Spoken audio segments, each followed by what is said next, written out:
A lot of well-meaning individuals are negative about rent seeking, and I'll tell you what that is here in a little bit. But rent seeking is necessary for wealth. So if you're in a situation where you've got a high income, where you're trying to build wealth, convert that income into wealth, and you start hearing these things about how the rich are taking advantage of tax loopholes, how the rich are doing what's called rent seeking. Now, rent seeking is where you get an income, but you didn't put a lot of effort into it because it's by default. You're receiving a rent for intellectual property or royalty or something like that. We'll talk about it in detail. You'll very often hear a negative message, and believing that negative message will impact your wealth creation.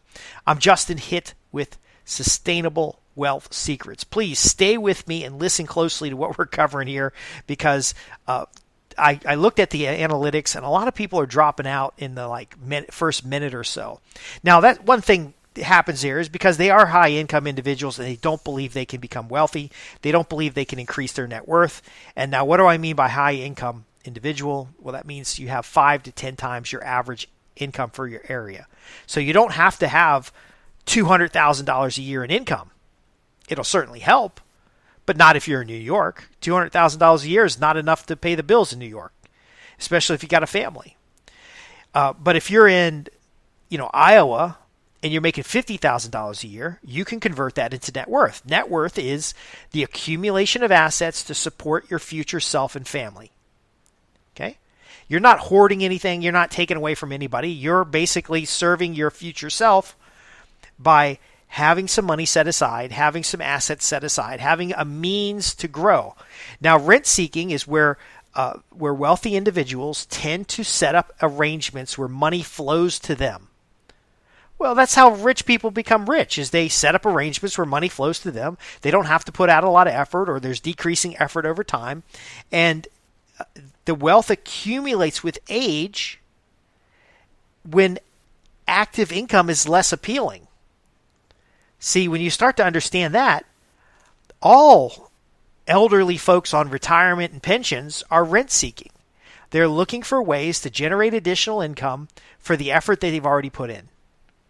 Now, many times it's years of investing, and finally they get to live the lifestyle that they want because they've got this pension coming in, or they've got royalties coming in, or they've got dividends coming in, and it actually provides value. They aren't hurting anybody. Now, there are some factors that look at rent seeking as manipulating marketplaces so that they're getting paid. You get paid a royalty or you get paid a preference. Well, that's not as nice, but we're really all doing that. It's a common thing. And so probably the people who are doing it are telling you not to do it so that you don't do it. And then ultimately, it's like these tax loopholes that people talk about.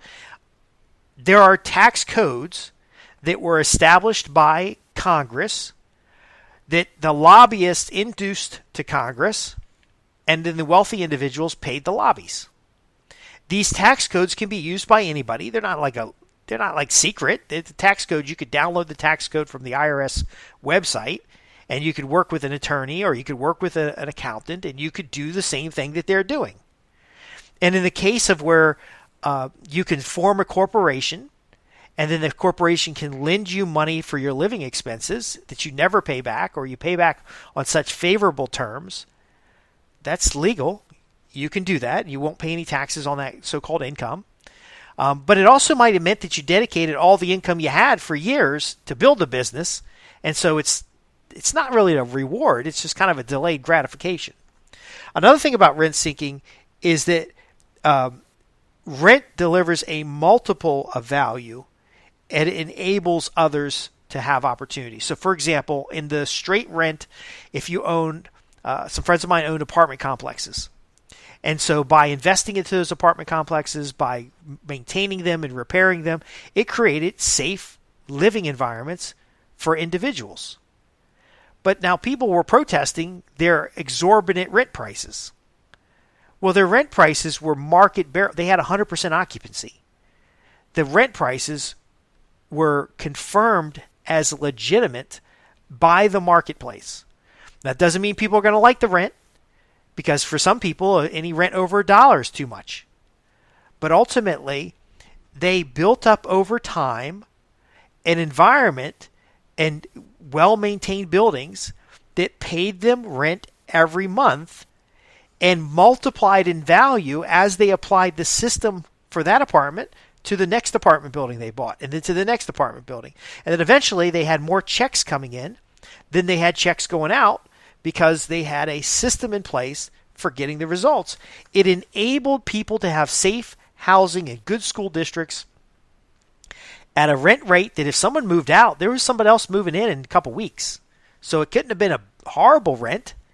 It's the rent that the market was demanding, and it created value.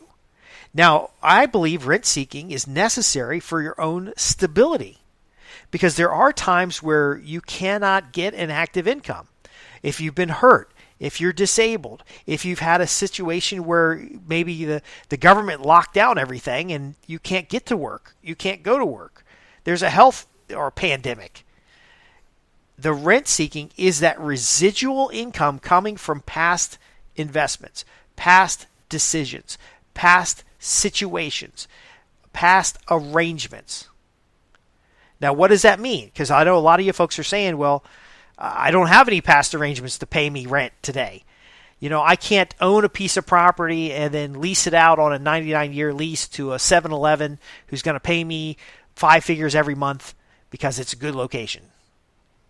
Well, but that doesn't mean you can't have it in the future. It doesn't mean you can't do something today to set up a situation where you're paid on a reoccurring basis for your effort. Okay, I'm going to give you a few examples here before we close out. But ultimately, do you see what I'm saying here? Just because somebody is able to do something doesn't mean we need to poo-poo all over it, because if they could do it, you could do it.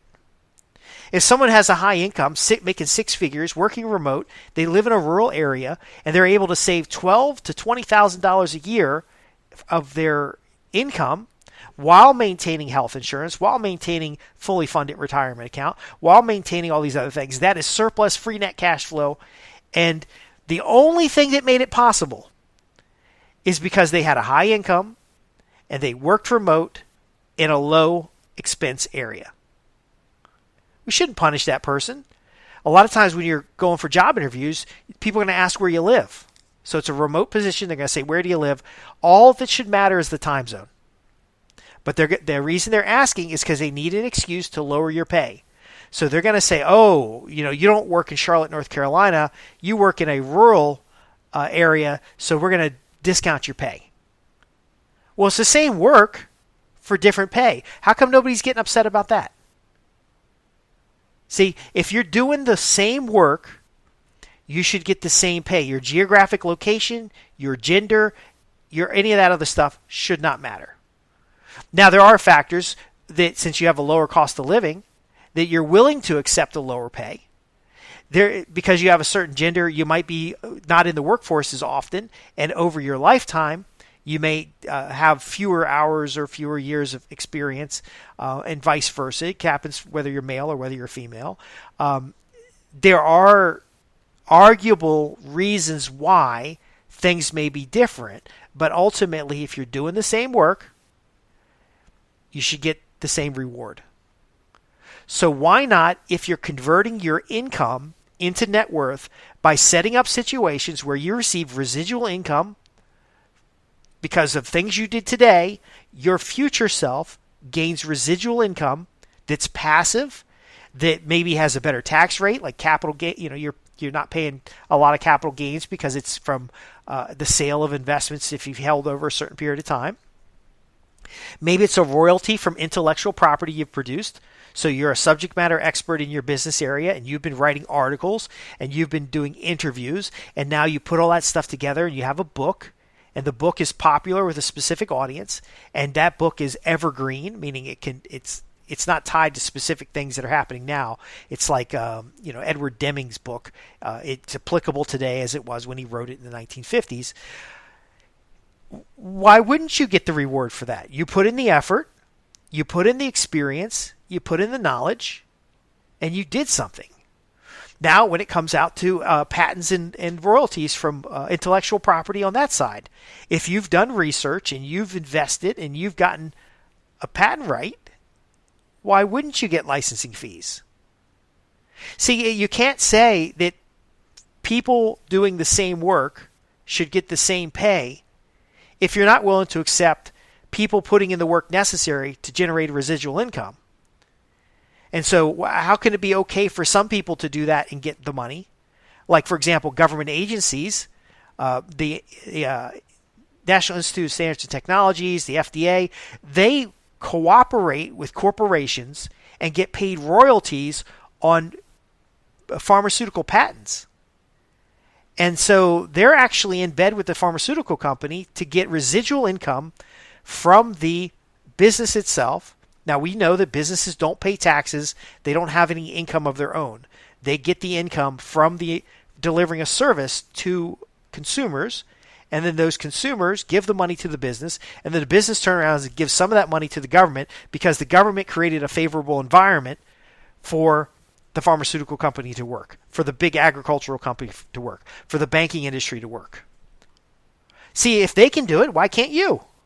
And the truth is that you can. So again, it's about rent seeking is about understanding where places you can put your money to circulate. So I'm not talking about investing. I'm not talking about buying or spending. I'm not talking about savings. I'm talking about determining places to put your income that circulates.